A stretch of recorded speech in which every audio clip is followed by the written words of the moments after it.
जब मैंने शास्त्र पढ़ा और उसमें यह आया कि जब महाप्रलय होगी तो 12 सूर्यों का ताप इस पृथ्वी पे गिरेगा जी। और मैंने आंख खोल कर देखा तो एक ही सूर्य दिख रहा है, 11 और नहीं दिख रहे। मैंने उनसे तर्क किया कि 12 ही लिखा है, गलत लिखा है कि 12 सूर्यों का ताप पड़ेगा, एक ही सूर्य 12 कहाँ है? तो उन्होंने कहा बेटा ये सत्य लिखा है, जो वर्तमान में हमारा सूर्य का प्रकाश आ रहा है ये केवल 8% आ रहा है।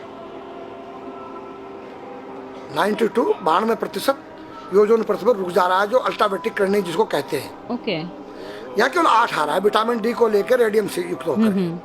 जब ओजोन परत फट जाएगा, टूट जाएगा, तो 12 96 डिग्री जब तापमान आएगा तो 12 सूर्यों का ताप पड़ेगा। ये पूरी पृथ्वी आग का गोला बन जाएगी। नागा का स्वरूप है जी, ये महादेव का स्वरूप है जी, एक बालक का स्वरूप है जी। बालक में क्या चीज नहीं होती है? निर्मल मन जन सो मोई पावा, मोये छल छिद्र कपट नहीं सुहावा। तो बच्चे के दिल के अंदर न काम है, न क्रोध है, न लोभ है, न मोह है, न मद है। और नंगा किसी तेरी गोद में बैठ जाए, नंगा उसकी गोद में बैठ जाए। तो नागा का रूप तो एक बालक का स्वरूप होता है जिसके अंदर से विकार रहित हो जाए, उसका नाम नागा है, सन्यासी है, संन्यासमया, तीनों गुणों से रहित हो जाना। ये जो गांजा भांग है ये क्या करता है? तुम्हारी मनोशक्ति को जो है बुरे कामों से डरा देता है। या तो कोई यूज करके देखे। दारू जो है वो तुम्हारी मनोशक्ति को उत्तेजित करता है, पिछली बातों को याद दिलाता है। दूसरा तुम्हारी जो है भांग गांजा तुम्हारी काम वासना को जो है दबा देता है। तो नारी के नंगे स्वरूप को 5 व्यक्ति देख सकते हैं।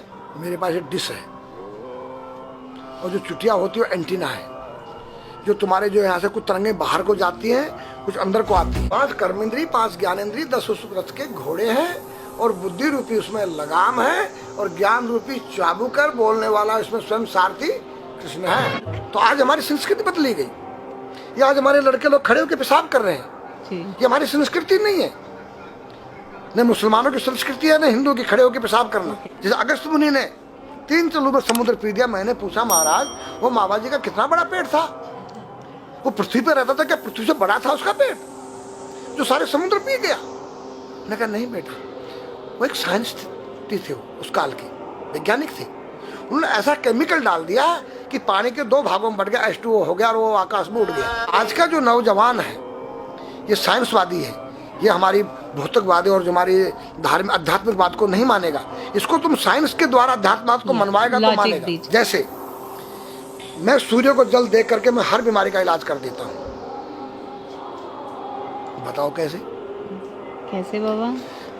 सूर्य उदय हो रहा है, ये जैसे सूर्य मान लो इसको जी, और मैं यहाँ खड़ा हूँ तो हम दोनों एक ही डिग्री पर हैं जी, सीधा। इसकी जो किरण आ रही है वो सीधी आएगी। जी, मैंने स्नान किया, जी, मेरा बदन गीला है जी, और मैंने तांबे के लोटे में जल भरा तो तांबा कॉपर है, कॉपर में जब जल भर दिया तो कॉपर वाटर हो गया। राइट। और मैं अपने सिर के ऊपर से गिराया जी, और सूर्य का प्रकाश उसमें विटामिन डी रेडियम को लेकर टकराया। जी, तो क्या बनेगा? रेनबो बनेगा, इंद्रधनुष बनेगा, 7 कलर बनेंगे। जो हमारे 7 कहते सूर्य के 7 घोड़े हैं। अब उसमें जो हरा रंग है क्लोरोफिल का है, जो पत्तियों में पाई जाती है, विटामिन डी और रेडियम से लैस है। वो मेरे मस्तक पे, मेरी आँख पे, मेरे कंठ पे, मेरे हृदय पे, मेरे फेफड़े पे, मेरे लीवर पे, मेरे पित्त पे, मेरे आमाशय पे, मेरे गुर्दों पे जब वो गिरेगा क्या करेगा? ऐसे 6 रंग कलर और बचे हैं, बैंगनी है, ऑरेंज है, नीला है। तो ये क्या करेंगे? किस चीज़ के प्रतीक है? जब हरा रंग क्लोरोफिल का है और डॉक्टर कहता है हरी पत्तियां खाओ, सब्जियां खाओ, उसमें आपको आयरन मिलेगा। तो अब वो जो विटामिन डी से जो हरा रंग पैदा हुआ है सूर्य की किरण से कॉपर वाटर में, वो क्या करेगा? कोई वैज्ञानिक बताए तो सही मुझे।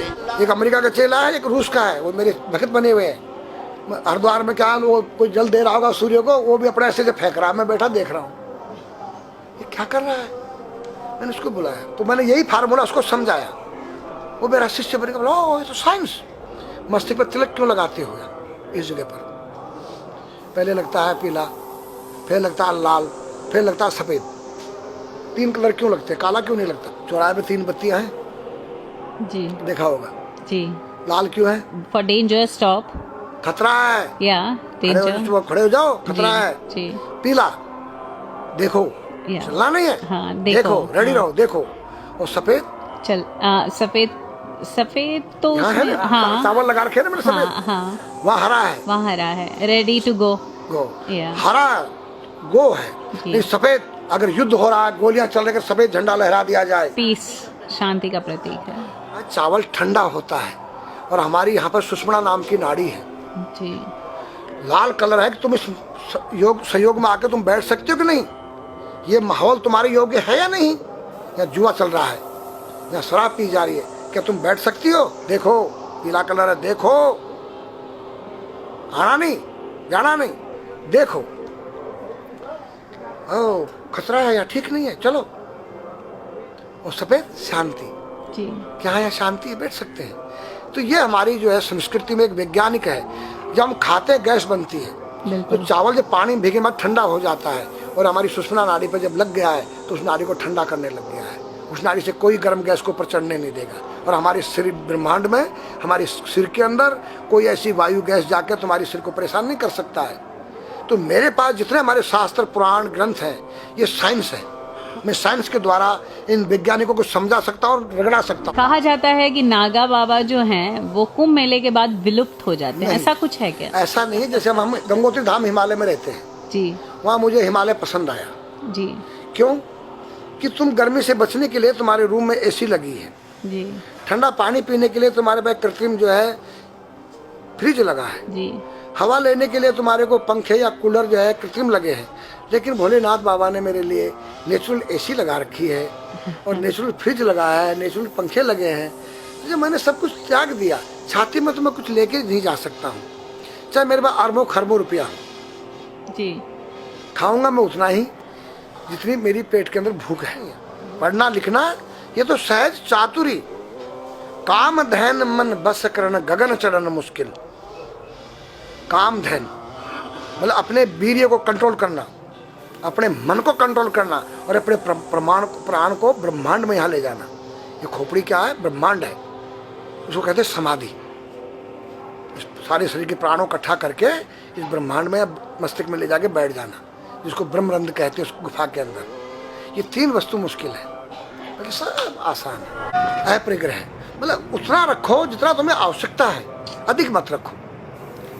अब तुम अष्टांग योग जो है पतंजलि लगा रहे हो, और व्यापार बिजनेस चालू है, मेरी दूध को ले लो, टूथपेस्ट ले लो। अब मेरा आयुर्वेदिक अंडरवियर आ गया है। मैंने बोला वो कैसा है कि मैंने गंगा जल में जड़ी बूटे के रस में धागे भिगोए थे तब बनाया था। और मेरा दावा है कोई कितना योग कर ले, कोई स्वस्थ नहीं रह सकता है। क्यों? खान पीन तुम्हारा केमिकल, वायु में तुम्हारा केमिकल, पानी में तुम्हारा केमिकल।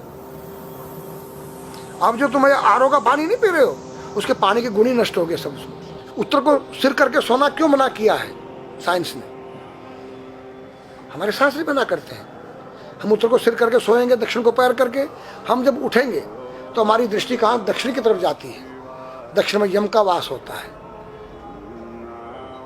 और जब दक्षिण को सिर करके सोएंगे तो हमारा मुंह उत्तर को जाएगा। उत्तर हिमालय है, भगवान शिव का कैलाश है। साइंस कहता है कि पृथ्वी के उत्तर ध्रुव दक्षिण ध्रुव है। पृथ्वी कैसी है पता है? तेरा सिर, सेम तेरा चेहरा 23.5 डिग्री के अंश पर है। ये थोड़ी सी चुटिया नाप लेना अपनी प्रकार लेकर के, तुम भी नाप लेना, तुम भी नाप लेना, मैं भी नाप लूँ चाहे। ये थोड़ी सी चुटिया 90 पर नहीं है, ऐसे तिरछी झुकी हुई है। ये चुटिया ये थोड़ी है, 66.5 डिग्री कोण बनाती है। तो ये जो चुंबकीय मैग्नेट पावर है उत्तर से नॉर्थ से साउथ तक, हम जब सिर उत्तर की तरफ करेंगे तो ये नॉर्थ है, वो नॉर्थ है। नॉर्थ को नॉर्थ धक्का मारेगा तो तुम्हारे दिमाग में और तुम्हारे हार्ट में डिस्प्लोजन होगा और बैलेंस बिगाड़ेगा। इसलिए साइंस भी कहता है कि उत्तर की ओर सिर मत करो, और हमारे शास्त्र भी कहते हैं कि उधर मत करो, नीचे उधर दक्षिण की तरफ यम का वास है, उनकी तरफ दृष्टि पड़ती उठते ही। मतलब एक कहने का फर्क है, एक चीज़ एक ही है। आज हमारे पास योग की विद्या थी, वो गायब हो चुकी है। अब तो जो थोड़ा सा कोई एक चूहा था, वो दुकान में गया, उसको एक हल्दी कंकर मिल गया, बोला हम पंसारी हो गया है। हल्दी मिल जाने से पंसारी बन गया। जो पीटी स्कूल में कभी किया होगा आप लोगों ने, पढ़ा होगा स्कूल हाँ में, जी। उसी को योग कह रहे हैं। योग क्या है? भगवान कृष्ण के पास था, उज्जैन गए थे संदीपनी ऋषि के पास सीखने के लिए। एक ही समय में 16,808 रानियों के साथ बात कर रहे हैं, अलग अलग रूप में। योग से अनेक रूप बन सकते हैं। योग हनुमान जी के पास था। जब लंका में घुसे हैं तो मच्छर का रूप बनाया उन्होंने, मत्स्य के समान रूप धर कपि, मच्छर के समान। जब सीता के पास गए छोटे से बनकर तो पूछा क्या तेरे जैसे ही है सब? कि हाँ। फिर तो श्रीलंका पे विजय पाना असंभव है। तो हनुमान ने पहाड़ का जैसा रूप दिखाया, हिमालय जैसा, सर्जविन करना, अपने प्राण को निकाल के मुर्दे में डाल देना, उसको प्रकाया प्रवेश कहते हैं, जो आज है ही नहीं, लुप्त हो गई। जो जानता है किसी को बताता नहीं है। अगर अब उसका कोई शिष्य है उसको बताना चाहो, उसको जिज्ञासा नहीं उस शिष्य को सीखने के लिए।